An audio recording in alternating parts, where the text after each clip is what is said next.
Je m'efface, c'est lui qui fait, c'est lui qui parle. Et quand lui parle, peu importe comment c'est dit, le Saint-Esprit, le meilleur des prédicateurs, il sait de quoi tu as besoin, il sait qu'est-ce qu'il te faut ce matin. Alors des fois, vous savez, il faut connaître Dieu, il faut savoir comment il nous parle, pour pouvoir comprendre des fois sa parole. Parce que pour moi personnellement, pour ma vie, moi la parole elle n'est pas dure. La parole elle n'est pas douce. C'est la parole. Amen. Et peu importe comment elle me parle, des fois elle a besoin de la Bible, elle nous dit ça. Que la parole de Dieu est un miroir dans lequel on se voit. Amen. Et des fois, pour ma vie, pour mon ministère, j'ai besoin que Dieu m'encourage. Et quand je me regarde dans le miroir de la parole, Seigneur, rien n'est acquis. On n'est pas indispensable dans l'œuvre de Dieu. Mais des fois, j'ai besoin, et puis le Seigneur me parle à travers sa parole, et il me dit il faut que je continue comme ça. Il me dit que je suis dans son plan, et puis ça encourage ma vie. Gloire à Dieu. Et quelquefois, je me regarde dans le miroir de la parole, et je me dis, Seigneur, je suis pas terrible. J'ai besoin de toi, Seigneur. J'ai besoin que tu viennes, Seigneur, rafraîchir ma vie. J'ai besoin que tu viennes me parler, Seigneur. Peu importe, Seigneur, si tu prends ton bâton, et même si ça fait mal, mais j'ai besoin de rectifier le Amen. Le principal, c'est de se reconnaître devant la parole. Alors, je ne sais pas comment la parole va nous parler ce matin, mais j'avais deux ou trois pensées, parce que hier, j'ai pris un message ou deux que j'avais prêché, et puis je me suis juste mis à prier. J'ai juste prié le Seigneur. J'ai dit, Seigneur, tu vois, le temps me manque. Mais quand ta parole, elle est ouverte à toi, Seigneur, tu connais. Amen. Toi, tu sais, nous, on peut regarder à l'apparence, mais Dieu regarde dedans des cœurs. Amen. Et le Seigneur est en train de regarder ta vie ce matin. Et c'est le principal. Amen. Moi, je ne connais pas votre marche avec Dieu. Je ne sais pas l'intimité que vous avez avec Dieu, ou l'intimité, comme le frère a dit. Dieu vous connaît. Amen. Alléluia. Alors, je ne sais pas le temps que je vais vous tenir. Je ne sais pas comment je vais pouvoir interpréter ce message-là. Mais je voudrais le faire de tout mon cœur. Amen. Avec la liberté de Dieu. Que son nom soit béni et glorifié. Et il a été parlé de difficultés dans les cantiques de désert, de problèmes. Et je demande à Dieu, Seigneur, confirme-moi ton message, s'il te plaît. Parce que j'ai juste besoin de ça, peu importe, moi. Vous savez, qu'il y a 2000 personnes, qu'il y a 4 personnes. Le stress, on l'a, vous savez. Mais c'est pas le nombre de personnes qui va mettre plus ou moins de stress. Moi, le seule difficulté, le seul souci que j'ai, c'est d'être dans la norme que Dieu veut que je porte. C'est tout. Alors je dis, Seigneur, donne-moi ton approbation, montre-moi. Et puis il a été parlé, j'ai écouté, j'étais attentif au témoignage du frère, au cantique. La vie n'est pas sans difficulté. On a tous notre lot de problèmes, de difficultés. Mais la plupart ici, je ne vous connais pas, donc je crois que si vous êtes là ce matin, c'est que vous êtes enfant de Dieu. Mais vous ne combattez pas seul ce matin. Jésus-Christ combat avec vous. Et ça, c'est le principal. Que son nom soit béni et glorifié. J'ai mis un thème au message, écoutez, et vous allez comprendre tout de suite. Comme j'ai dit tout à l'heure, des fois, la parole, elle nous reprend, elle nous encourage, elle nous relève. Des fois, voilà, elle parle tantôt d'une manière, tantôt d'une autre. C'est la Bible qui le dit. Mais déjà, dans l'intitulé là, la Bible vous encourage. Amen. On a besoin d'encouragement ce matin. Et j'ai mis ça, j'ai mis continue le combat et avance. Amen. Amen. Le principal, peu importe comment tu marches, peu importe comment tu travailles, peu importe le nombre d'années que tu marches avec Jésus. Peut-être que tu as ralenti, peut-être que c'est difficile, peut-être que tu ne marches plus comme autrefois. Mais le principal, c'est d'avancer. Amen. Et ce matin, le Seigneur te dit, continue. Continue le combat et avance. Alléluia. Ne baisse pas les bras. Oui, les armes, elles sont pour toi. Amen, amen. Continue le combat ce matin. Alléluia. Que son nom soit béni, glorifié. Je voudrais demander au frère qui recommence à prier pour vous et pour moi. Et on rentre dans le message tout de suite. Merci Seigneur. Seigneur Père, je veux te louer et te rendre grâce. Seigneur Dieu éternel, merci encore. Et Seigneur, nous sommes devant toi. Tu vois ton messager qui a besoin de ta grâce. Seigneur, bénis-le, Seigneur Dieu. Alléluia. Seigneur, s'il te plaît, nous sommes devant la lumière de ta parole ce matin. Amen. Nous voulons écouter le message que tu as nous dit. Oui, Seigneur Jésus-Christ, s'il te plaît, je te demande ta grâce, Seigneur, de pouvoir bénir ton serviteur, de le conduire, de le diriger, de le saisir de ton esprit. Bénis-le, Seigneur, donne-lui à prêcher avec force et autorité. Amen. Au nom du Saint-Esprit, s'il te plaît, bénis-nous parce que nous avons besoin de toi. Nous avons besoin de ta grâce, Seigneur. Conduis ces moments. Et dirige-les comme toi tu le veux. Nous notre bénis, s'il te plaît. Et dans tes mains, Seigneur, ce matin, s'il te plaît, Père, à ton remet la gloire, Seigneur. Merci, mon Dieu. Amen. Gloire à Dieu. Gloire à Dieu. Amen. Merci à Dieu. Je ne sais pas pour vous, mais je vous dis devant le Seigneur, je suis bien seul. Amen. Je ressens la présence de Dieu. J'avais une crainte dans mon cœur. J'avais une crainte, je vous l'ai dit tout à l'heure, de savoir si j'étais dans la note de Dieu ou quoi. Et je vais laisser faire le Saint-Esprit. Amen. Gloire à Dieu. Le Seigneur vous connaît, il sait de quoi vous avez besoin. Et c'est le principal. Alors, vous savez, des fois, un message qui dure un quart d'heure, 20 minutes ou 30 minutes, peu importe, peut-être toute la parole ne nous concerne pas au moment par rapport à ce qu'on vit. Mais je crois que la parole, elle le dit, hein, elle-même, elle dit qu'elle est un grand pain. Et je crois que ce matin, si nous sommes attentifs, il y a une part pour chacun. Et c'est à nous ce matin à se servir. Peut-être que la part du frère, ça ne sera pas pour la sœur et ainsi de suite. Mais le morceau que Dieu veut nous donner ce matin, alors sachons le saisir tout simplement. Et on repartira d'ici avec une bénédiction du ciel. Amen. Je le crois. Amen. Alors, le message est intitulé comme ça, continue le combat et avance. On va parler du combat, des difficultés que la vie nous met devant nous, que la vie est pas facile quelquefois. Mais j'ai l'habitude de dire ça, écoutez, quand nous sommes engagés dans les eaux du baptême, les serviteurs qui nous baptisent, ils nous disent quelque chose. Et ça, c'est pas pour faire joli, c'est pas une poésie, c'est pas une histoire ou un récit. C'est parce que Dieu nous avertit depuis le début. Il nous dit ça. Il dit, frère ou sœur, est-ce que tu t'engages à suivre le Seigneur dans les bons comme dans les mauvais jours? Et nous, on dit avec une grande joie, on dit oui, je m'engage à le suivre dans les bons comme dans les mauvais jours. Amen. Et ce n'est pas un piège. Là, Dieu nous avertit dès le départ qu'il n'y aura pas que les bons jours. Parce que Paul le dira lui-même, le serviteur de Dieu, il dit, je suis dans ce monde, mais je n'en fais plus partie. Notre patrie céleste est le ciel pour l'éternité.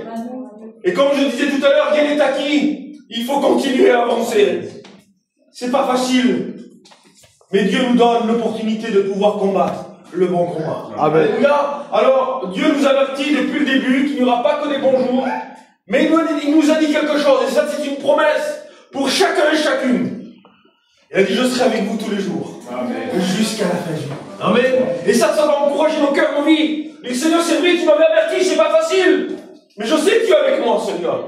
Je ne veux pas oublier tous les bienfaits, toutes les promesses. Elles sont pour moi, Seigneur. Elles sont pour vous. Alors sachons saisir ce matin et être à l'écoute de la parole. Alléluia. Job 7 et verset 1, le premier verset nous dit cela. Écoutez. Il dit, le sort de l'homme sur la terre est celui d'un soldat. Ça veut dire que quand il parle de l'homme, vous savez, depuis le début dans la Genèse, quand il dit Dieu créa l'homme, il s'agit de l'homme et de la femme, c'est l'humanité entière, c'est l'être humain. Il dit le sort de l'homme sur la terre ou de la femme est celui d'un soldat. Quand nous sommes engagés avec Dieu, on avait une vie bien à nous, avec nos désirs, avec nos passions, avec notre caractère, pour certains avec nos coutumes et nos traditions. Mais quand Dieu est venu faire le ménage, alléluia, la Bible dit que toutes choses anciennes sont passées, voici aujourd'hui tout est devenu nouveau. Et nous vivons en nouveauté de vie. Nous sommes des enfants de Dieu. Alors maintenant que nous sommes enfants de Dieu, nous sommes engagés dans quelque chose. Nous sommes engagés dans un combat. Et ce n'est pas un combat d'un jour ou d'une année. On combat tous les jours les adversités de la vie. On combat la vie, mais on combat aussi l'ennemi, notre âme, qui a juré notre perte. Lui, il ne veut pas qu'on aille jusqu'au bout. Il ne veut pas qu'on rentre dans les plans des projets de Dieu. Il viendra de maintes et maintes façons nous faire du mal, nous faire tomber, nous faire trébucher, nous faire ralentir, afin qu'on n'atteigne pas le but que Dieu nous a prescrit pour chacun d'entre nous. Ça, c'est dans sa mission à lui. Mais Dieu a une mission bien plus importante pour nous. Alléluia. Il dit, car je connais les projets de l'Éternel que j'ai formés sur vous. Projets de paix, non de malheur. Amen. Afin de vous donner de l'avenir et de l'espérance. Alléluia. Il y a un avenir de l'espérance en Dieu. Crois-le, peut-être que tu n'y croyais plus. Peut-être que tu désespères. Peut-être que tu ne vois plus le bout du tunnel. Il y a trop longtemps que tu t'as mis dans ta difficulté, dans ton problème, dans ton combat. Mais le Seigneur te dit ce matin qu'il y a encore de l'espérance. Amen, amen. Pour ton âme, pour ta vie, pour ton foyer. Merci Seigneur. Que son nom soit béni. Amen. Alors oui, il faut comprendre une seule chose. C'est que nous ne sommes pas des cas isolés. On a chacun son lot de problèmes, de difficultés. Il y a toujours mieux que nous, mais il y a aussi pire que nous. savez, ceux qui vivent sans Dieu, qui vivent les mêmes difficultés que nous, qui ne savent plus où se tourner, qui n'ont pas ce rocher sur qui s'appuyer, le voilà le véritable malheureux. C'est celui qui vit sans Dieu et qui vit les mêmes problèmes que nous. Mais nous, quand nous vivons la difficulté, des séparations, des tristesses, nous savons sur qui s'appuyer. Amen. Nous avons le prince de la paix, le consolateur avec nous. Et ça doit rassurer nos cœurs. Merci Seigneur. Quel aimé de Dieu. Alors oui, le sort de l'homme sur la terre est celui d'un soldat. Alors puisque nous sommes des soldats, nous sommes armés. Et nous devons combattre le bon combat. Alléluia. Le mot combat veut dire lutte, adversité, difficulté, souffrance et des découragements. Combien de luttes nous avons? Combien d'adversités qui se dressent devant nous? Combien de souffrances à travers nos familles et difficultés? Combien de découragements?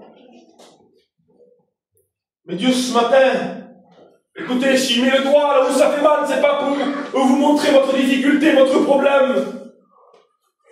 C'est pour dire à votre problème que vous avez un grand Dieu. Amen. Et qu'il est capable de vous en sortir. Amen. Alléluia. Que son nom soit béni. Écoutez 2 Timothée 2 et verset 4. Il dit cela. Il n'est pas de soldat qui s'embarrasse des affaires de la terre s'il veut plaire à celui qui l'a enrôlé. Que son nom soit béni. Nous sommes des soldats et nous avons été enrôlés par Dieu. Amen. Pour pouvoir combattre le bon combat de la foi. Amen. Voilà à quoi nous sommes appelés. Et quelquefois, voilà, le verset dit par lui-même, il n'y a pas de bon soldat qui s'embarrasse des choses de la terre s'il veut plaire à celui qui l'a enrôlé. Nous sommes engagés avec Dieu. Dieu nous avertit. Dieu nous donne la marche à suivre. Mais quelquefois, les difficultés de la vie nous font retourner en arrière. Et ça, c'est très difficile. C'est très difficile après de s'en sortir parce que quand on arrive à tomber dans des travers que le diable se dresse devant nous, dans les pièges du diable, non seulement on n'a pas été vigilant, non seulement on a tombé dans le piège, mais après lui il vient et nous fait culpabiliser en disant que tu n'y arriveras plus. Il dit où ton Dieu? Tu ne seras plus celle ou celui que tu étais avant. Cet homme fervent qui se donnait dans la prière, qui était un appui pour les autres, tu n'y arriveras plus. Et c'est pour ça que c'est difficile. Parce que la culpabilité vient dans nos cœurs. Et au lieu d'avancer, ben on régresse. Et on s'enfonce de plus en plus. Mais ce matin, nous ne voulons pas plaire au monde. Nous ne voulons pas nous conformer au monde. Nous voulons plaire à Jésus. Amen. Et même ce qui est difficile, nous voulons continuer. Alléluia. Gloire à Dieu. Est-ce que vous voulez le faire ce matin? Amen. Alléluia. Gloire à Dieu. Pour la gloire. Écoutez. 1 Timothée 1 et verset 18 nous dit ça. Il dit la recommandation que j'ai pour toi, il parle à Timothée, c'est de combattre le bon combat. Alléluia. Et quand je lisais ça, il dit de combattre le bon combat. Ça veut dire qu'il y a plusieurs combats. Et j'ai mis ici une pensée que le Seigneur m'a donnée. Est-ce qu'on pourrait se tromper de combat, frères et sœurs? Mais la réponse est oui. On peut se tromper de combat. Des fois, en marchant comme Dieu veut, vous savez, il y a la part de Dieu et la part de l'homme. Et la Bible dit ça. Il dit, mes voix ne sont pas vos voix. Mes pensées ne sont pas vos pensées. Ce qui compte, c'est d'être dans la pensée de Dieu et dans la volonté de Dieu. Et des fois, c'est difficile parce que, je l'ai dit tout à l'heure, il dit l'Éternel connaît les projets qu'il a formés sur nous, dit l'Éternel. Des projets de paix, non de malheur. Mais il y en a beaucoup qui veulent la fin du verset. Ils veulent les bénédictions, ils veulent l'avenir en Dieu, ils veulent l'espérance, mais ils ne veulent pas rentrer dans le projet, le plan de Dieu. Ils veulent avoir tout ce que Dieu leur donne, mais en marchant, en combattant comme eux ils veulent. Et c'est pas comme ça que ça marche avec Dieu. Il y a un mot qui va prendre tout son sens dans ce verset-là, et dire car j'ai formé des projets. C'est-à-dire qu'il y a une forme au projet. Et si le projet est carré et que moi je suis rond, jamais de la vie je pourrais rentrer dans le projet de Dieu.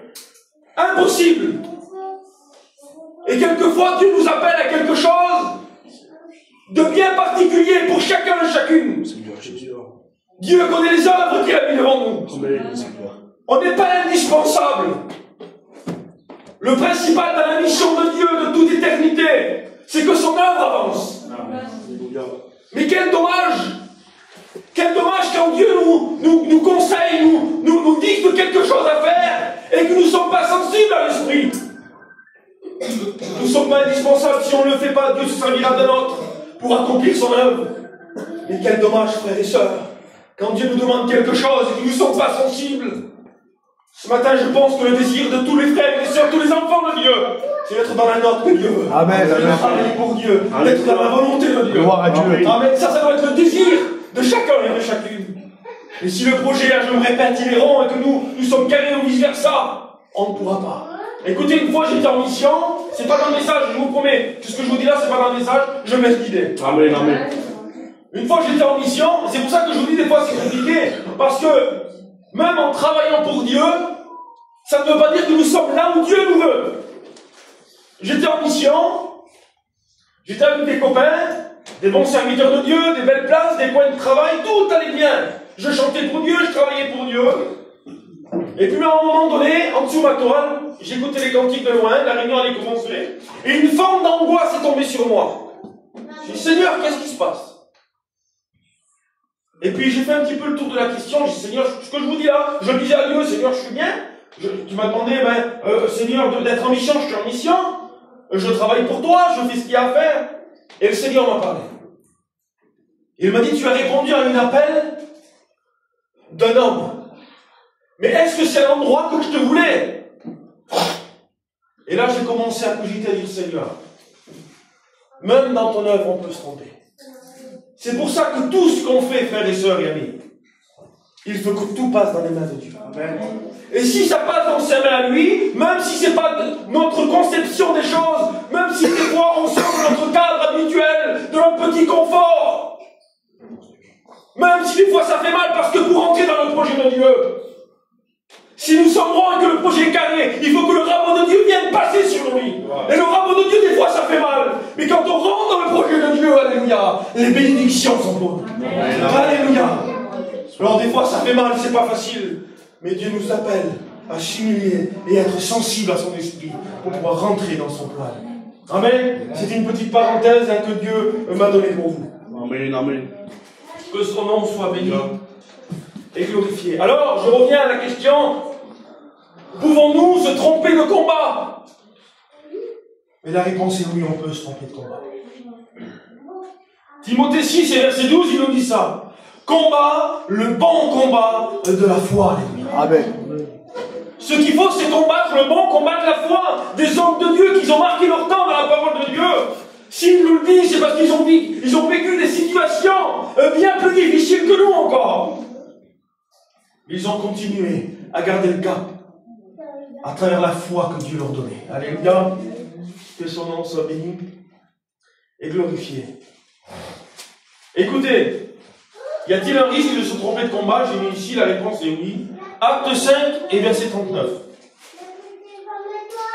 Ça, c'est un danger, et ça renferme un petit peu ce que j'ai dit juste avant. De ne pas être dans la volonté de Dieu, de ne pas être à l'écoute de Dieu, de ne pas être dans l'obéissance que Dieu veut. On rentre dans un combat qui est perdu d'avance. Écoutez, Acte 5, verset 39. Il dit cela. Ne prenez pas le risque d'avoir combattu contre Dieu. Quel danger, Seigneur. Mais comment dans notre comportement on peut combattre pour Dieu, contre Dieu? Mais c'est tout simplement en ne faisant pas sa volonté. En n'étant pas obéissant. En n'écoutant pas la parole de Dieu. Car la parole, j'ai dit tout à l'heure, des fois qu'elle nous reprend, qu'elle fait mal. Elle dit c'est pour l'autre. C'est pas pour moi. Laissez-moi dire que Dieu ne parle pas aux absents, il parle au présent. Amen. Amen. Et si vous êtes là, c'est que Dieu a besoin de vous parler. Et même si Dieu met le doigt où ça fait mal, que la parole puisse nous faire trembler à l'intérieur. Amen. Mais pourquoi? Pour un changement. Pas pour devenir pire mais meilleur. Alléluia. Amen. Si Dieu nous reprend, c'est avec amour. Pour notre bien, parce que nous sommes ses enfants ce matin. Alors ne prenez pas le risque d'avoir combattu contre Dieu.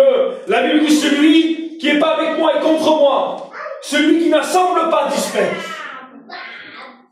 C'est pour ça qu'il faut être sensible à l'Esprit de Dieu. Parce que tout étant dans l'activité, comme le frère a dit tout à l'heure, tout étant dans l'activité, on peut se tromper. Il faut d'abord être dans l'intimité, demander à Dieu qu'est-ce qu'il faut qu'on fasse. Et l'activité qu'on fera pour Dieu, si ça a été confirmé dans l'intimité, alors on portera du fruit avec lui. C'est beau ça, que son nom soit béni et glorifié. Il y a une autre forme de combat qu'on peut se tromper. Écoutez, on va lire Éphésiens 6 et verset 12. Et ça, on l'a tous fait. Encore une fois, c'est une bonne conception des choses. On veut que nos bien-aimés, nos enfants, nos compagnes, nos compagnons se tournent vers Dieu. C'est difficile des fois. Écoutez, il dit, car nous n'avons pas à lutter contre la chair et le sang, mais contre les dominations, contre les autorités, contre le prince de ce monde des ténèbres, contre les esprits méchants dans les lieux célestes. Amen. Il dit, nous n'avons pas à lutter contre la chair et le sang. Mais c'est qui la chair et le sang? Mais c'est nous, frères et sœurs. Encore une fois, avec une bonne conception des choses, avec un bon vouloir. Écoutez, je l'ai fait avec ma fille, moi. On l'a élevée dans les voies chrétiennes. Aujourd'hui, ma fille, elle est baptisée, elle chante pour Dieu. Et je remercie le Seigneur. Mais à un moment donné, j'ai changé mon fusil d'épaule, comme on dit. Moi, je voulais toujours la prendre, elle allait à la réunion. Et puis quand elle ne voulait pas, mais c'était un combat avec elle. J'ai dit, jamais tu me feras plaisir, jamais tu viendras chrétienne. Toi, tu vas me mettre des bâtons dans les roues, ça ne sera pas possible.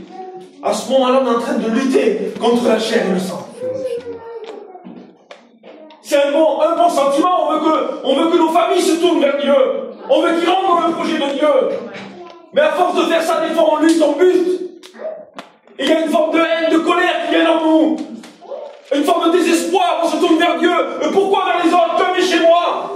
On est en train de lutter contre la chair et le sang. Mais il y a quelque chose de bien plus difficile à combattre, il le dit.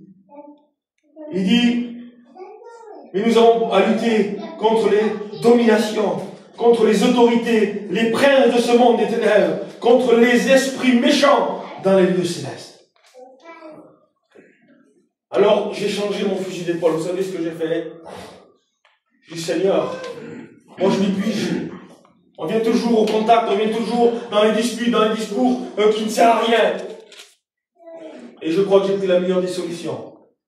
La Bible dit, rentre dans ta chambre, ferme la porte, Amen. Et prie ton Dieu. Alléluia. Alléluia. Pour la gloire. Et quand j'ai commencé à baisser le genou, à me mettre dans l'intimité avec Dieu, je ne combattais plus la chair et le sang. Merci Jésus. Le diable avec tous ses démons. Alléluia. Amen. Alléluia. Et à un moment donné, les chaînes sont tombées. Alléluia. Ma fille s'est convertie. Amen. Elle s'est baptisée. Aujourd'hui, c'est un enfant de Dieu. Alléluia. Amen. Amen. Amen. Voilà la forme de combat qu'on peut se tromper.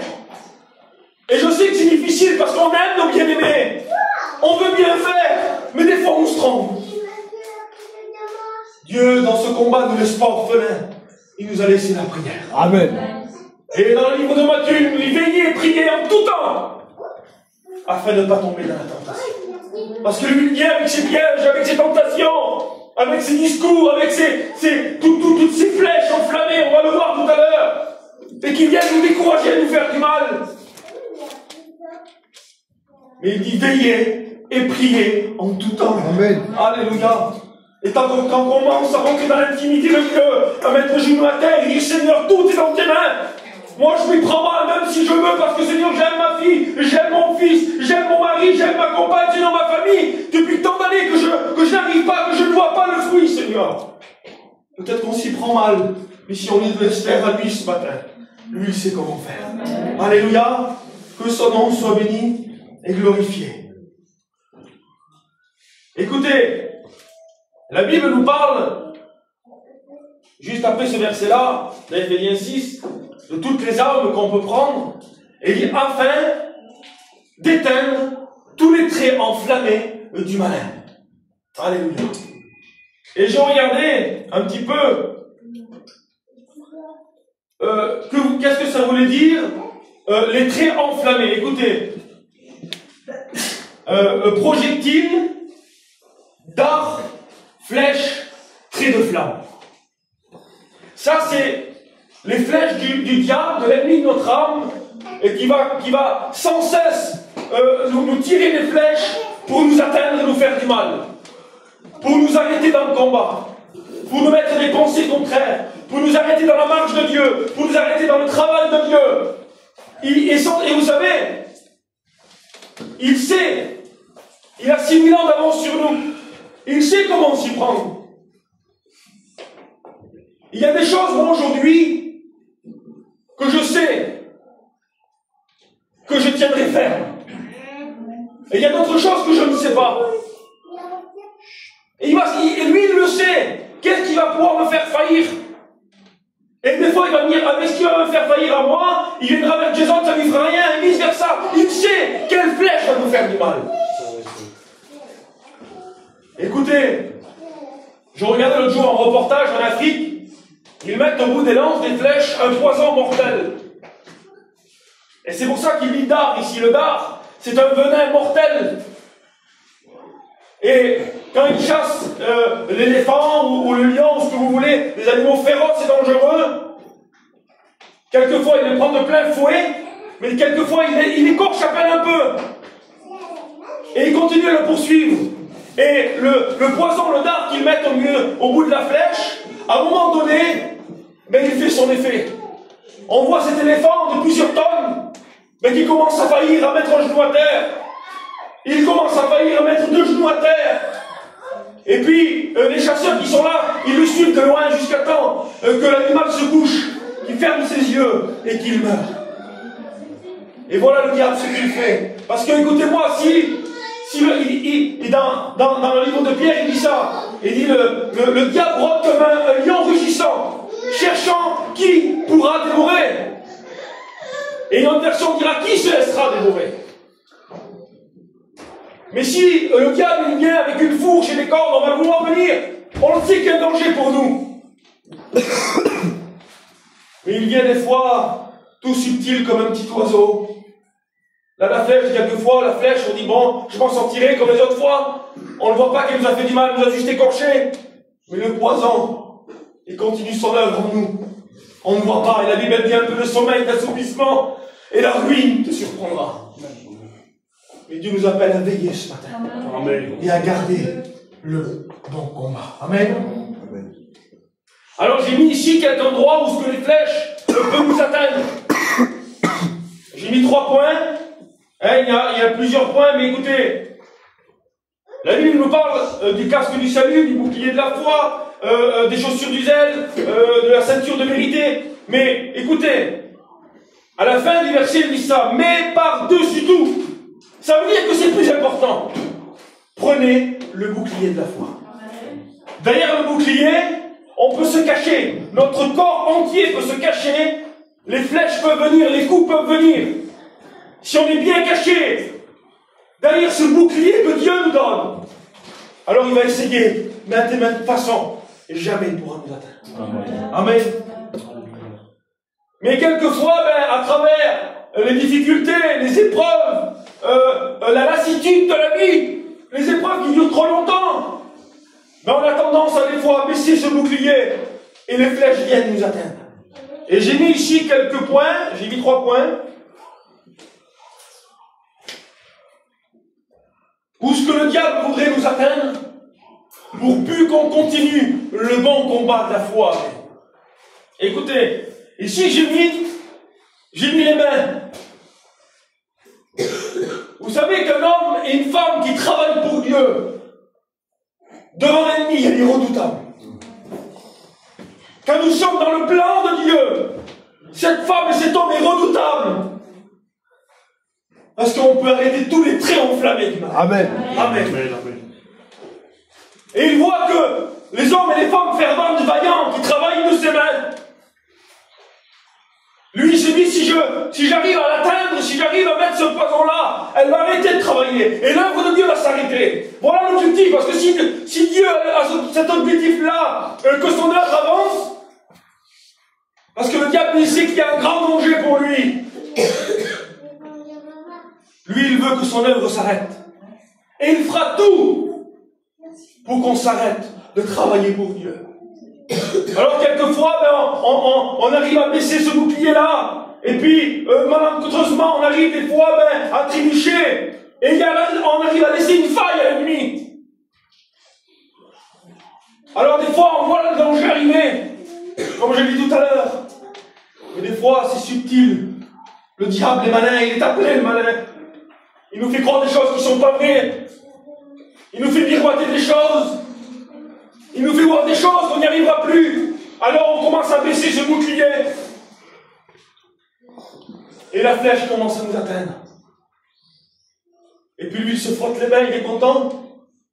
Et puis nous, on sent le coup, mais on dit, allez, c'est pas grave, c'est rien. Je continuerai comme Samson, je m'en sortirai comme tous les autres fois. Et le poison commence à grandir. On a baissé, on ne prie plus, on ne travaille plus, on ne fait plus ce que Dieu nous demande, on est hors du projet de Dieu, et on arrête de travailler pour Dieu. Je ne sais pas, je ne vous connais pas, moi. Peut-être que tu es un homme et une femme fervente pour Dieu. Autrefois, tu travaillais de tes mains pour Dieu. Et puis tu ne sais pas comment aujourd'hui, ben, tu n'as plus ce désir, tu n'es plus aussi fervente qu'autrefois. Tu n'arrives plus à travailler de tes mains, tu ne vois plus le fruit. Mais le Seigneur était de reprendre ce bouclier ce matin. Amen. Amen, alléluia. Et d'éteindre tous les traits enflammés. Alléluia. Et s'il est malin, il est aussi menteur. Et j'ai parlé tout à l'heure de la culpabilité. Et il te dit que tu ne seras plus celui que tu étais avant. Le Seigneur te dit que c'est possible encore pour toi. Amen. Il y a de l'avenir, de l'espoir, mon Dieu. Amen. Reprends ton travail ce matin. Amen. Travaille de tes mains, même si les hommes ne te voient pas, même si c'était dans le secret. Travaille de tes mains et tu verras le fruit pour ton foyer. Amen.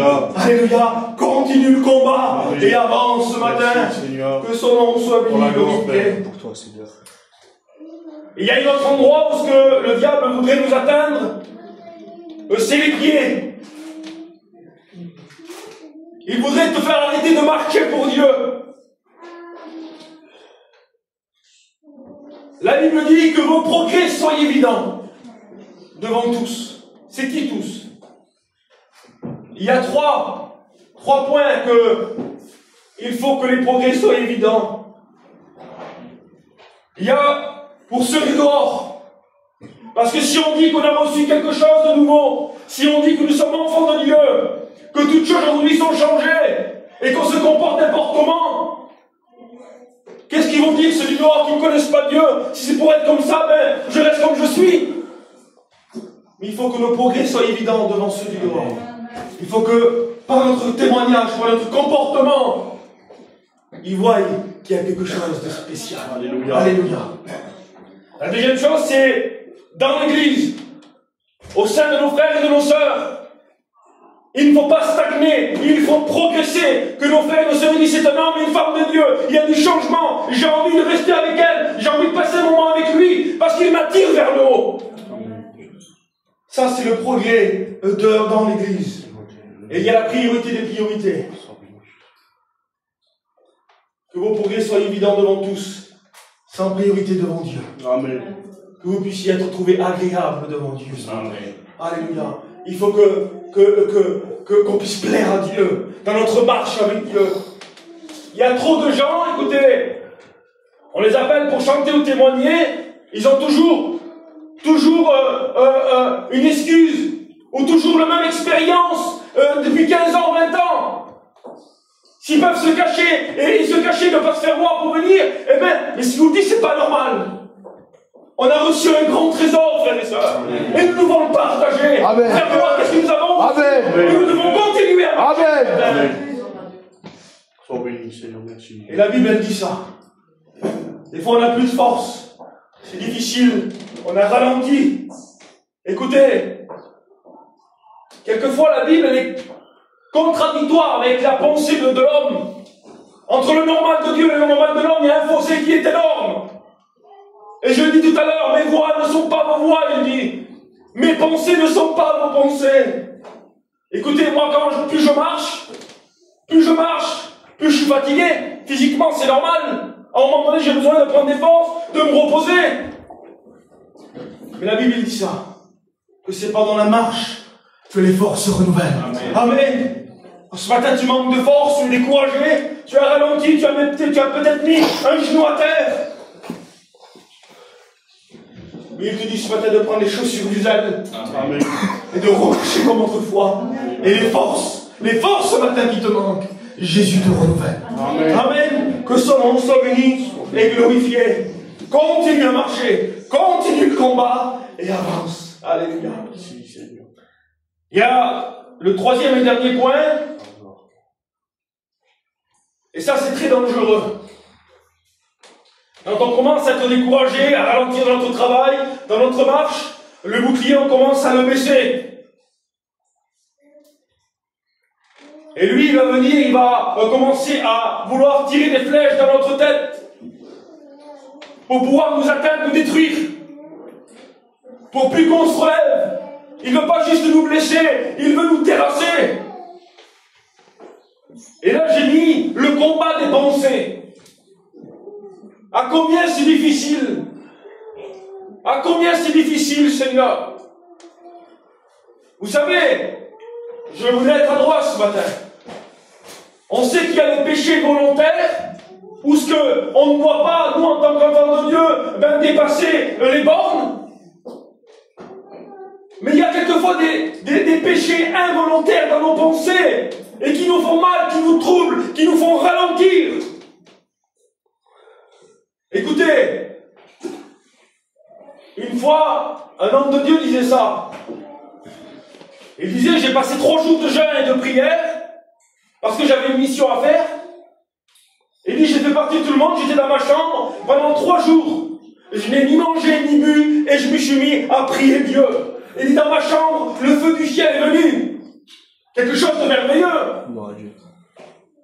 Et il dit, au bout de 3 jours, je suis sorti prendre du pain, et une pensée diabolique est venue dans ma tête. Quelque chose de spécial. Alors lui, il s'est posé des questions, il a commencé à douter, il dit, Seigneur, je ne suis pas spirituel alors. Et Dieu lui a répondu. Tout homme et toute femme ont des pensées. Mais il disait ça. Il dit, le plus important, ce n'est pas que tu penses, c'est ce que tu vas faire des pensées que l'ennemi te donne. C'est ça. Parce qu'on a toutes sortes de pensées et qui nous font du mal, qui nous troublent, qui nous mettent des doutes, qui nous font dire que nous ne sommes pas spirituels, que nous n'y arriverons plus, que nous ne sommes pas celui que Dieu veut. Mais il faut chasser ces pensées-là. Amen, amen. Et continuer dans la voie de Dieu. Alléluia. Alléluia. Il y a des pensées qui sont plus ou moins spirituelles. Écoutez, quand il y a une situation qui se dresse devant nous, une même situation, si nous sommes charnels ou spirituels, nous allons réagir différemment à cette situation-là. Si nous avons cette bonne intimité avec Dieu,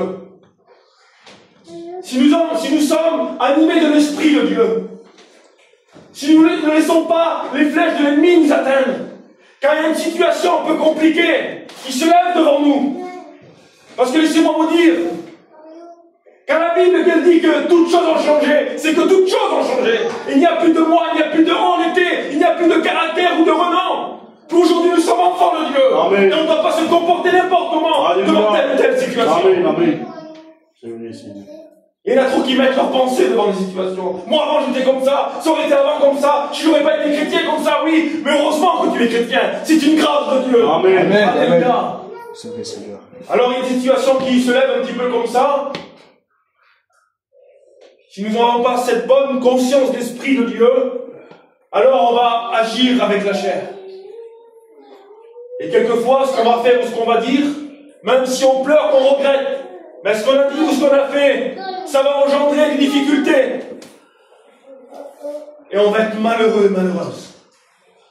Et quelquefois, on va perdre beaucoup. Mais si nous sommes animés de l'Esprit de Dieu, parce que la Bible dit ça, ne savez-vous pas que vous êtes le temple du Saint-Esprit et que la plénitude de Dieu habite en vous? Nous ne sommes pas n'importe qui, un chrétien, ça a une grande valeur. Nous avons un grand trésor à l'intérieur de nous. Alléluia.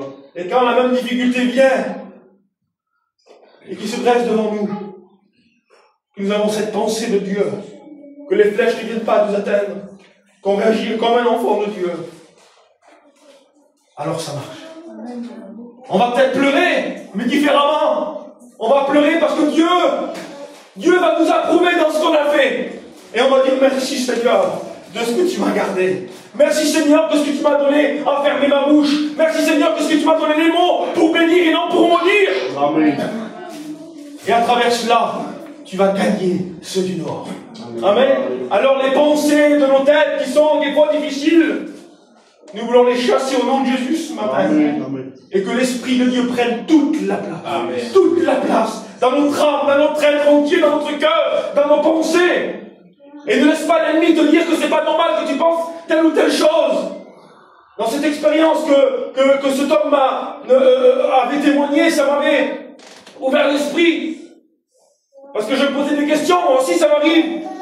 On est des hommes et des femmes. Et on trouvera notre compte à 100% que dans le ciel. Parce que cette forme d'angoisse qui tombe sur nous des fois, je dis Seigneur, c'est pas possible. Comment que ça se fait? On prêche que Dieu est capable de sortir les gens de l'angoisse, si c'est vrai. Et quelquefois, Seigneur, je suis stressé, angoissé, je comprends pas. Et bien, le Seigneur me parle encore, il me dit c'est normal. C'est normal. Tu n'es pas à ta place dans ce monde. Tu n'es pas à ta place, tout est agité, tout est de difficulté. On trouvera notre compte que dans le ciel, pour l'éternité. Mais pour arriver au ciel, il faut combattre, il faut continuer. Amen, amen. Dieu nous demande de continuer, de ne pas baisser les bras, de reprendre le travail que Dieu nous a confié. Pas de prendre le travail de l'autre ou de l'autre. Même si tu n'es pas vu, même si tu n'es pas au premier rang, peu importe, le principal, c'est que tu es dans la volonté. Amen. Et si tu es dans la volonté de Dieu, le Seigneur, toutes les prières que tu as faites, que tu désespérais, tu vas les verras s'accomplir. Amen. Parce que les promesses sont pas vaines. La Bible dit que ce que sa bouche dit, son bras puissant l'accomplit. Alléluia. Alléluia. Que son nom soit béni. Pour la gloire, Seigneur. Et glorifié. Écoutez, le psaume 94, verset 11 à 19, il dit ça. Quand mes pensées étaient surchargées de soucis, peut-être que tu es venu avec des pensées troublées, plus de force, plus d'espérance, plus d'espoir ce matin. Il dit, je vais y aller comme un religieux, je vais y aller parce que je me dois d'y aller. Seigneur, tu vois mon foyer, tu vois mes enfants, tu vois ma famille. Ce matin, si tu mets en considération la parole de Dieu, que tu ne la prends pas comme une réprimande, mais que tu la prends comme venant d'un père, comme à son fils, Amen. Comme à sa fille, Alléluia. et te dis qu'il y a un danger pour ta vie. Vous savez, il y a des fois, moi j'ai ma fille, ils ont à peu près le même âge, il y en a une qui est turbulente, une qui écoute. L'autre, s'il y a un danger là-bas, j'ai juste à lui dire ne va pas là-bas, je sais que j'ai pas besoin d'y répéter. Et l'autre, par contre, je sais qu'il va y aller 2-3 fois à un moment donné, et il va falloir que je la prenne et puis y mettre une fessée. Et à ce moment-là, je sais qu'elle ira plus. Mais c'est pas parce que je l'aime pas plus que l'autre. Au contraire, c'est parce que je l'aime. Amen. Et qu'il y a un danger pour elle. Alléluia. Sois béni, Jésus. Et puis notre Père Céleste, ce matin, il nous dit, même s'il met le doigt où ça fait mal, Alléluia. c'est parce qu'il t'aime. Et que tu veux qu'il reprenne ta place. Amen. Amen. Que son nom soit béni. Alors si tu étais venu surchargé de pensées, contraires de difficultés, que tu n'as plus de force, écoute, il dit quand mes pensées étaient surchargées de soucis, tu m'as consolé et tu m'as redonné la force du buffle. Il n'y a pas plus fort que le buffle. Amen. Alléluia. Ce matin, tu veux quelqu'un de puissant. Alléluia. Alors reprends ta place. Amen. Continue à marcher. Amen. Continue à faire le travail de tes mains que Dieu te donnait. Alléluia. Reprends ce bouclier pour pas que le diable atteigne tes pensées. Oui, Seigneur. Reprends les armes, elles sont pour toi. Merci, Seigneur. Quelle est bonne ta parole, Seigneur. Quelle est bonne ta parole, Jésus. Je t'invite ce matin à couvrir les fronts. Merci, Seigneur. À dire, Seigneur, c'est vrai que le diable m'a fait culpabiliser, qui me disait que je ne fais plus celle que tu fais autrefois. Ou peut-être que tu n'as jamais rentré dans le projet de Dieu, que tu faisais juste, que tu étais juste à côté, que tu faisais du travail, mais que tu ne voyais pas le fruit. Mais peut-être que tu te trompais de combat. Seigneur Jésus. Mais ce matin, laisse Dieu te façonner. Laisse le rameau de Dieu passer sur ta vie. Même si ça fait mal, quand tu vas rentrer dans le projet de Dieu. Alléluia. Tu verras toutes tes prières s'accomplir. Tu verras les promesses de Dieu s'accomplir. Merci Jésus. Tu verras l'espérance qui te manquait. Et l'avenir pour Dieu. Alléluia. Et même si difficile, la Bible dit ça. Encore un peu de temps. Celui qui doit venir viendra. Relevez votre tête. car votre délivrance est proche. Alléluia. Amen, amen. Bientôt le Seigneur revient nous chercher. Oui. Nous n'avons pas à rougir. Faisons tout simplement ce que Dieu nous demande. Alléluia. Et nous verrons la gloire de Dieu s'accomplir. Amen. On prie le Seigneur, c'est qui prie Dieu. Alléluia. Bénis ton nom, Seigneur Dieu.